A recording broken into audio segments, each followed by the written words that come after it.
नमो अर्यन्ताणं नमो सिद्धाणं नमो आयर्याणं नमो उवज्झायाणं नमो लोये सभ्यसाहूणम्।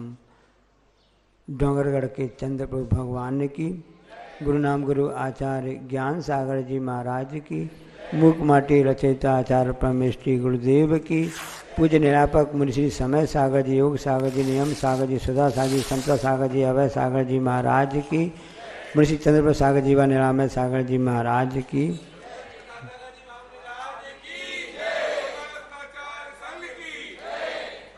श्रावक के जो दैनिक कर्तव्य होते हैं उसमें मुख्य रूप से पूजा और दान का प्रमुख रूप से उल्लेख होता है।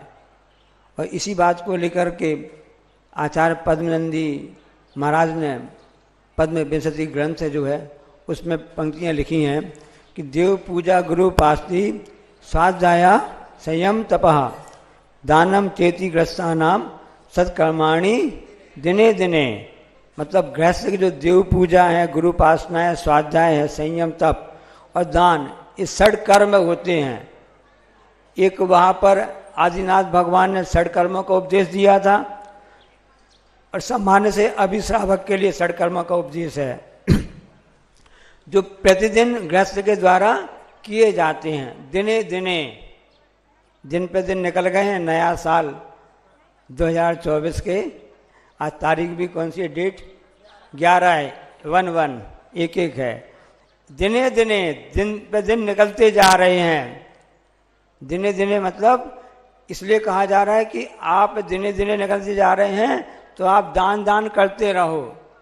दान मन से भी होता है, वचन से भी होता है, काय से भी होता है। तन का भी दान होता है, धन का भी दान होता है और मानसिक दान भी होता है। यदि हमारे पास धन नहीं है तब भी हम किसी के द्वारा इतना तो बोल सकते कि भाई चिंता मत करो, मैं तो हूँ ना, ये भी दान कहलाएगा। सामने वाले के लिए संबल प्रदान हो जाता है। तो जैसा बोगे वैसा पाओगे। अभी बालक ने बात कही तो उस बात को लिए हमें याद आ गया कि जैसा उसने प्रक्रिया क्या है, क्या करें। सब अपने हिसाब से आवाज़ लगा रहे हैं, सब निवेदन कर रहे हैं, सब अपने अपने ढंग से प्रक्रिया अपना रहे हैं, लेकिन जैसा बोगे वैसा पाओगे। दिने दिने निकलते जा रहे दिन, 1 दिन, 2 दिन, 3 दिन, महीने, 2 महीने, कितने महीने, 6 महीने निकल गए। अभी तो लोग कहते हैं महाराज जी 15 दिन हो गए, किसी का लाभ ही नहीं मिला। इतने दिन निकल गए, इतने दिन हो गए आए, 6 महीने से लाभ लेना चाहते, लाभ ही नहीं मिल पा रहा है, कई साल से आ रहे हैं। वहाँ भी दिन पर दिन निकलते जा रहे हैं, दिने दिने, साल भर हो गया, तब भी कुछ भी फायदा नहीं हुआ, किसी को फायदा नहीं हुआ। क्योंकि परस्पर पकड़ो जीवा नाम होता है, 2 क्रियाएं चलती रहती हैं।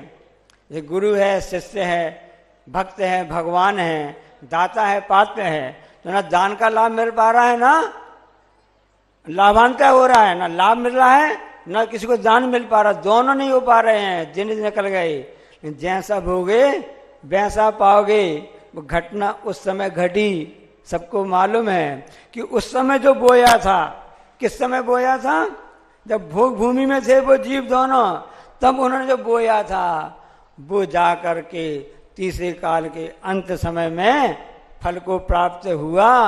और उस समय कैसा फल मिला उसको कि 5 आश्चर्य की वर्षा होने लगी, 5 प्रकार की विशेष वर्षा होने लगी। ऐसा फल प्राप्त हुआ क्योंकि पहले उसने बोया था। वह दंपति थे, भोग भूमि जीव थे, उस समय ने आहार की अनुमोदना की थी, दिया था जैसा किया था, संबोधन जैसा हुआ था, वो जा करके हस्तिनापुर में फलीभूत हुआ। वो कौन थे? वो राजा सोम और राजा श्रेयांश से। दिने दिने इस ढंग से उन्होंने दान तीसरे प्रवर्तन कहलाने लगे। सबने सुना होगा दीक्षा कल्याणक के दिन, आपने देखा होगा। और उसके बाद में जब ज्ञान कल्याणक की सभा होती है, किसी को लाभ नहीं मिलता है, सभी खड़े रह जाते हैं, माता पिता परिवार वाले जितने भी परिजन हैं। राजा भरत चक्र भी कुछ भी नहीं करता, वो दिन गिन रहा है कि आज मिलेगा, आज मिलेगा, दिने दिने। लेकिन किसको मिला? जिसने बोया उसी ने पाया। ऐसा राजा श्रेयांश थे। कौन सा स्थान था वो? हस्तिनापुर था। उसकी विशेषता मालूम है आपको? शांतिनाथ भगवान का जन्म स्थान भी जब माना जाता है, तीनों भगवान के जन्म स्थान भी माने जाते हैं।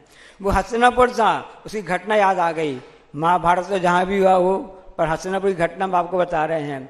और उस समय जब कौरव पांडव थे तब हस्तिनापुर के जो राजा था उसको दुर्योधन बना दिया गया। दुर्योधन को दिया गया था, हस्तिनापुर का राजा था ना, दुर्योधन बना दिया गया।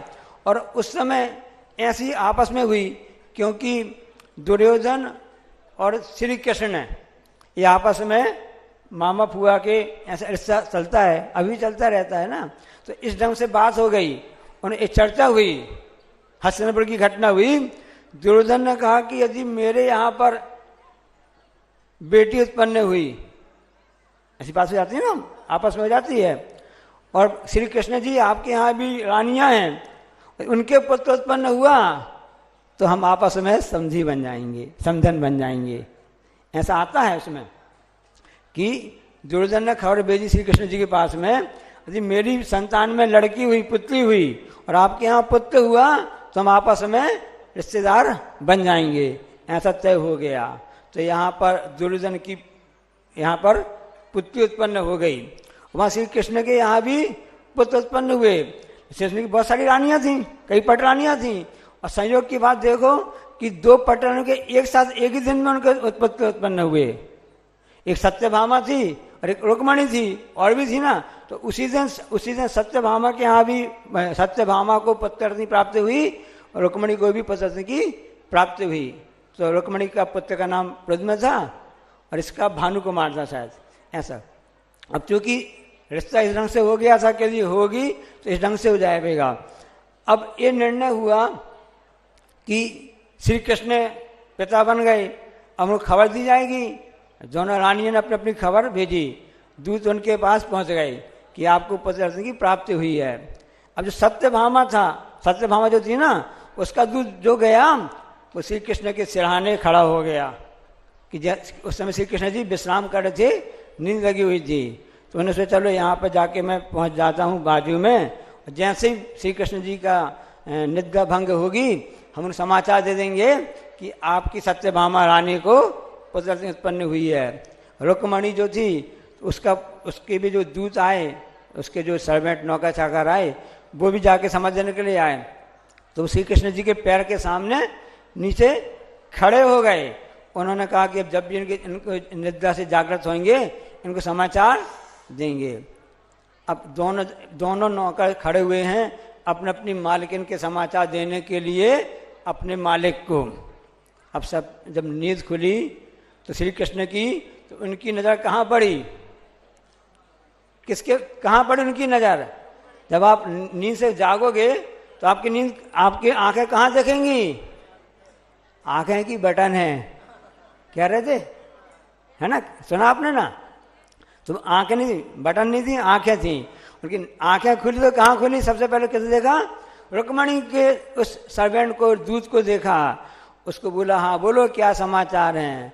महाराज आपकी महारानी रुक्मणी को पुत्ररत्न की प्राप्ति हुई है। उसको आशीर्वाद दिया, सब करके हो गया। बाद में सत्यभामा जो थी उसका दूत से बोला, उसने महाराज जी मैं भी खड़ा हूँ, मैं भी समाचार देने आया हूँ। अच्छा अच्छा ठीक है बोलो। उसने भी कहा कि आपकी रानी सत्यभामा के यहाँ भी पुत्ररत्न की प्राप्ति हुई है, आप पिताजी बन गए हैं, आपको बधाई हो। अब इस ढंग से दोनों समाचार प्राप्त हो गए। अब जुड़वा भाई में तो पता चल जाता है कि पहले कौन सा हुआ, बाद में कौन सा हुआ, बड़ा कौन सा है, छोटा तो पता चल जाता है। अब एक साथ दोनों पुत्र एक समय पर हुए, अलग रानियों के यहाँ, अब बड़ा कौन सा, ये निर्णय करना बड़ा कठिन है। तो उस समय जब श्री कृष्ण ने कहा कि सबसे पहले हमको समाचार किससे प्राप्त हुए? रुक्मणी के समाचार प्राप्त हुए, इसलिए वह हमारा बेटा बड़ा माना जाएगा। इसलिए नीति के अनुसार, सिद्ध अनुसार जो वादा हुआ था किससे? हस्तिनापुर के राजा दुर्योधन से कि तुम्हारी पुत्री होगी तो मेरे पुत्र को होगी। तो रुक्मणी का जो पुत्र था कुमार, उसके साथ शादी होना फिर निश्चित हुआ दुर्योधन की पुत्री के साथ में। घटना तो हो गई, तथ्य क्या निकला ये हम आपको बताना चाहते हैं क्योंकि जो बोगे सो पाओगे। आपने बात तो सुन तो ली, समझ तो ली ना। अब ये बताना चाहते हैं कि जिसके जैसे नदियां नारे वैसे उनके भर का, और जिनके जैसे बाप महतारी उनके वैसे लड़का।